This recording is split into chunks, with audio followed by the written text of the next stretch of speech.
This is going to be a short video, but I did want to get some additional information out regarding the treasure hunting event.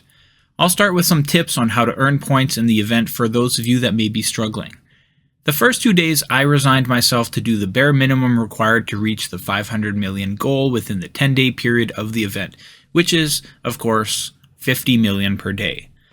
On the third day, I set aside some time in the evening to try to be a bit more productive. I was hoping to get maybe 100 million instead of the 50 million per day average. Turns out I was able to pull in 400 million points in a few hours instead, and now I don't have to worry about treasure hunting for the rest of the event period. If I worked as hard each day, I could absolutely place in the top 10 of my server, and I could get those rewards. But I really just don't think the energy required to do so is something I'm willing to put in. The rewards are good, but my sanity and time are worth much more. So, how was I able to achieve 400 million score in a few hours when I was struggling to pull in 50 million score the first 2 days? Easy. I played selfishly. I would teleport to a less occupied part of the map, use landscape mode to scroll quickly across the map, searching within 300 kilometers around me. I would only send to ruins level 3 or higher. Level 2 and 1 were not worth the marching time. Effective scouting on the map allowed me to have 6 marches out treasure hunting at a time with other ruins ready to go in bookmarks.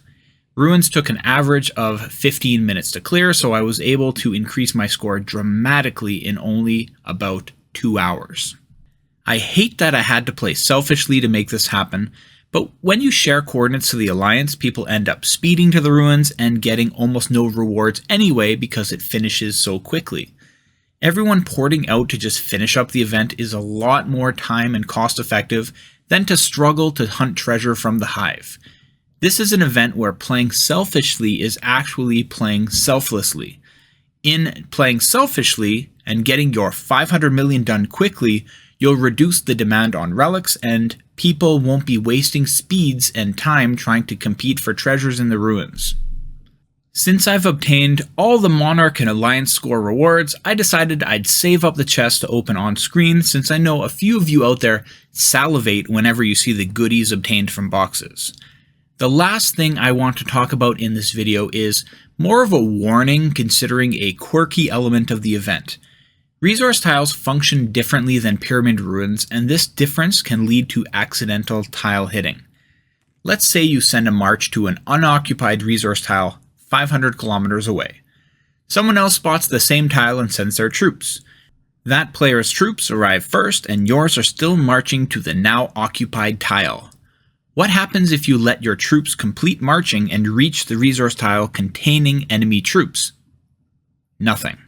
Your troops will see that the resource tile is occupied, so they will turn around and march back without a battle. There are no accidental resource tile hits. You have to select attack on an occupied resource tile in order to kill the troops. No battle will happen otherwise.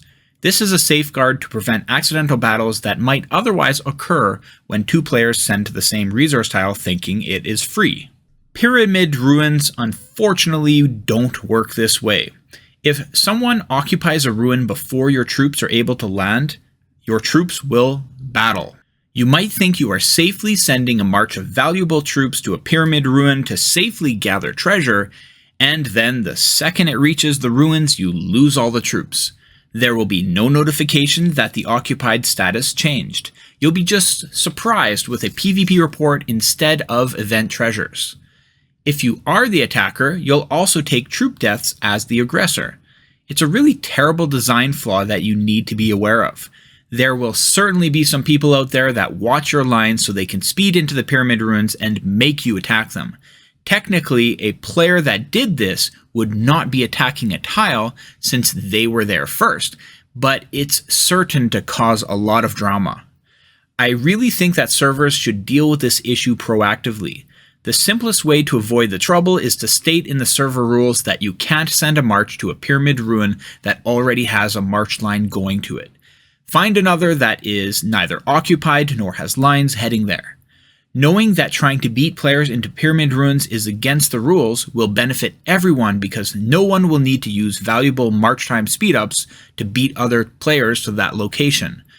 You should also be sure to send only disposable troops like Tier 1 to gather at Pyramid Ruins to prevent heavy losses if mistakes do happen.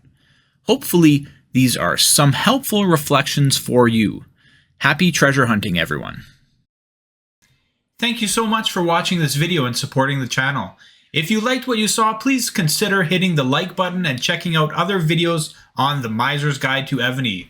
I'll see you in the next video.